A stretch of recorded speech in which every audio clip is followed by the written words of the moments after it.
This is Joel Leyden speaking for the United States News Agency.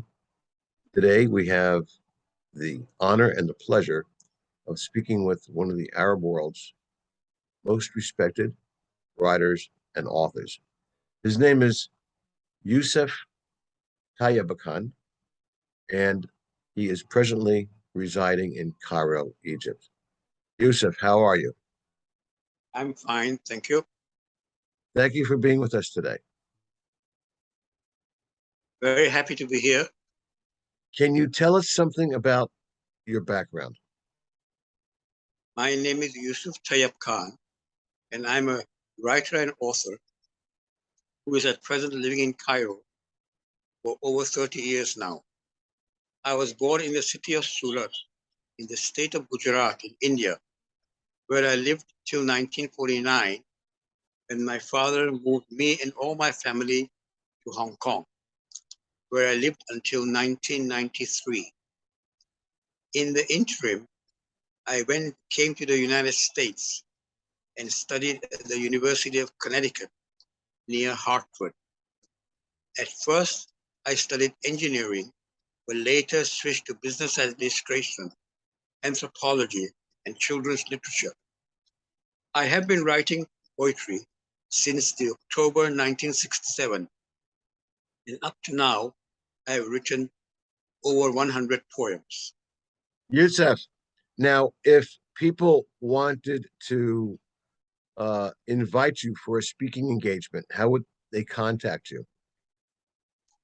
Well, I have a WhatsApp address, I have an email address, but mostly it's friends and relatives, small groups, people who ask me personally, usually phone me up, and then I usually go and we have maybe lunch and dinner after that. We have something, and I sit down and read a few poems to them. And it's very informal. Because I know that you've had speaking engagements in the United States. I don't believe they were formal speaking engagements. I think they were more intimate. No formal engagements. Oh, fine. No formal engagements. Or maybe the term speaking engagement is wrong, but you were asked to read your poems. Usually I took my poems. Nobody, I mean, one or two places they did actually tell me to bring the poems. But mostly I used to took my books along. And then Yusuf after is that, Yusuf is a very, very modest man. Yusuf is invited to speak throughout the United States. He's invited to speak, I believe, in Europe and in the Middle East in regards to his poems. But we're going to get more to that in terms of how you can contact Yusuf. I would like to have speaking engagements in the Eastern United States when I come again to the US next summer. I hope that it can be all arranged with different groups, different people, different gatherings, schools, clubs, places like that, wherever. What can you tell us about one of your more recent poems called Peace Denied? I wrote this poem because a friend of mine was very disgusted with all the wars in the world. And he said, well, why don't you write something about peace?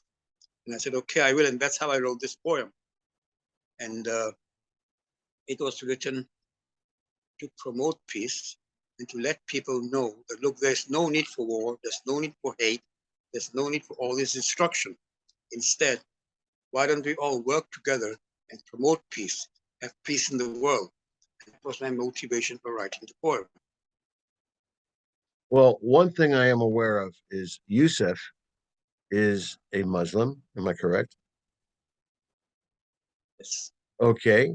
He's a devout Muslim, and he's living in Egypt. I am half Israeli. I am Jewish. And just as a pure example of peace and cooperation that, by the way, That's Israel right. and Egypt has, we are here actually, talking with each other, enjoying each other's company. In fact, we have so much in common. I having lived in the Middle East, Yusuf having been born and growing up. I believe you were born in India, and you spent most of your time, though, in the Middle East, enjoying a very warm and friendly relationship, one where we have learned a tremendous amount from one another as brothers. So again, to be discussing right now a poem that you have written in regards to peace and how it would relate to, let's say, Ukraine, to Russia, parts of the Middle East, parts of the Far East. Um, please tell us more about Peace Denied.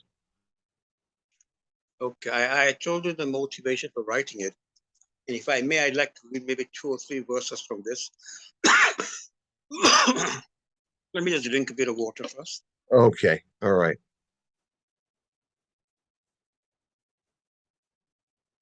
Okay, peace denied.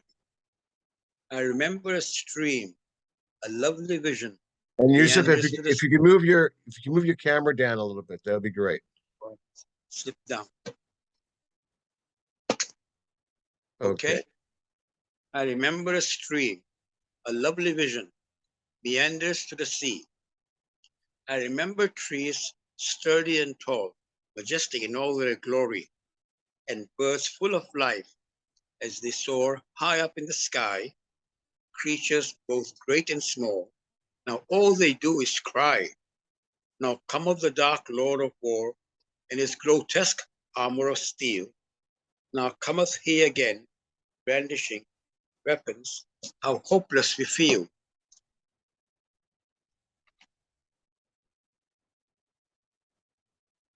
What of the children? Now I'm going forward. What of the children, the little innocents? What of the sick and ailing? What of the thousands of soldiers spread out on the ground dying? No more mirth and laughter, no sparkling eyes. Where are all the smiles gone? As they wander Mother Earth, a miserable heap, they're so forlorn. In loneliness they cry out aloud, wailing deep into the night. If you saw such misery, such aloneness, would you also weep at their plight in the land of the dead, where the rain can never fall? In the land of ghostly mists, poisonous creatures crawl. As they wriggle and move to and fro, their bite it is lethal. If they infect you and sting you, it will always be fatal. All right, so let me hold you right over there. If you would like, That's and it. I'm speaking to our audience, if you would like to hear more of Yusuf's poetry, especially this particular poem, which is called Peace Denied, which again, I'm asking Yusuf again, what inspired you to write this, to write Peace Denied? It was a desire in me to let the world know that wars and destruction and hate are not the way. Please stop all this, and instead turn your attention to happiness, to love, and to promoting a, a mood and atmosphere of peace in the whole world. Okay, and you can find all of this poem in the United States. What was the site? I'm sorry. You could find this poem, Peace Denied, on the United States News Agency on Facebook. Here is a very, very On beautiful Facebook. example of a devout Muslim who is not only praying for peace, but he is begging the world to put their arms down and to speak with one another, to embrace each Yes, other instead of fighting each other, to remove conflict yes. and replace conflict with love, trust, and understanding. So, for those of you who may have a different perspective regarding the Arab world, um, you're right now looking at a very brave, dedicated man, one who is extremely articulate, speaking from Cairo, and no different than myself. I could be speaking from Tel Aviv or Jerusalem or from New York. And as a Jew, there's nothing more important than we would call it in Hebrew, shalom bayit. Shalom bayit means peace in the house or peace in the home. Nothing which is more important. So whether it be your home or whether it be your nation or your country, nothing is more important than sitting down, talking, understanding, and resolving conflict, and then moving forward. And you could even agree to disagree, but there's no reason to be shooting missiles into residential buildings. There's no reason for soldiers to die and for innocent civilians to be slaughtered by the thousands, as they are right now in parts of Europe. Yusuf, let me wish you all the very, very best of health. Thank you. Is there And I anything just, is there anything and I that just, you would yes, like have to a add? minute. Okay. Yes, I just wanted to tell you a little bit about this book, this nonfiction book. It is a book about loving grace. Loving grace is a beautiful aura and mist that permeates all, that moves everything in all the universes, that undulates everywhere. It is loving grace that moves everything, is that is the vision of that gives us a vision of peace and order and harmony in the universe. And in that respect, I want to read the very last page of this book. Well, fellow farer and kindred spirit and soulmate, we have finally finished the third part of the nonfiction undulating series together. This such excitement, passion, ecstasy, even more so because we are writing about color and hue and silhouette and shade and nuance. It's a sweet, lovely, lively, vivid, vibrant experience. Perhaps we'll meet again to collaborate on another book, but for now we must part. We sit together again on the shore of the silent, still sea, holding hands and clinging tightly to each other. On the shore of the sea of serenity, a place of peace and order and harmony and calm and solace. And we gaze in the vast sea and look deeply into each other's eyes with eyes of forgiveness and communicate without speaking in absolute silence. This silence is a reflection of the love and peace and harmony and order and calm and solace between us. And we know that we will be part because it is in this way that we'll meet again in ecstasy and in the blessed state of love forever in the near future, in the beautiful aura and mist of loving grace, and communicate without speaking and in absolute silence. And we know that we hold all multicolored universes in the multicolored palms of our hands. And we say with our multicolored eyes to all that pass, the soft, single, solitary word, please, please, please. That's the end of the book, by the way. That's the Yusuf, last chapter. you never end to surprise me with your bright, vibrant, positive articulation, especially when you address the word peace, or as we would say in Arabic, salam. We would Shalom. say in Hebrew. Salam, shalom. Salam, shalom. Both.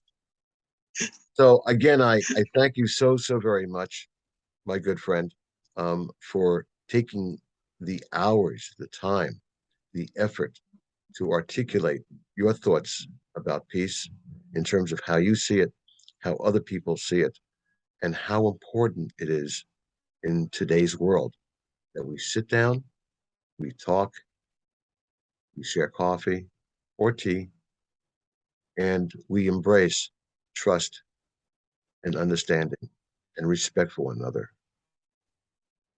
Yusuf, on behalf of the United States News Agency, and that's where you can find Yusuf's poem, Peace Denied, on the United States News Agency on Facebook. Please go there and you'll find his lovely poem, Peace Denied, waiting for you to read it and to share it with your friends. What is a greater effort? What is a more meaningful action by any of us than to spread the word of peace? Shalom, shalom. Yusuf, I wish you all the very, very best. May you have a good day. May your family and your friends stay healthy and happy. And I look forward to speaking to you again soon. And I wish you the same. May you stay healthy and happy too with all your family. And thank you very much for having me. I hope to meet you again soon. Joel Leyden for the United States News Agency, wishing you a good day or a good evening.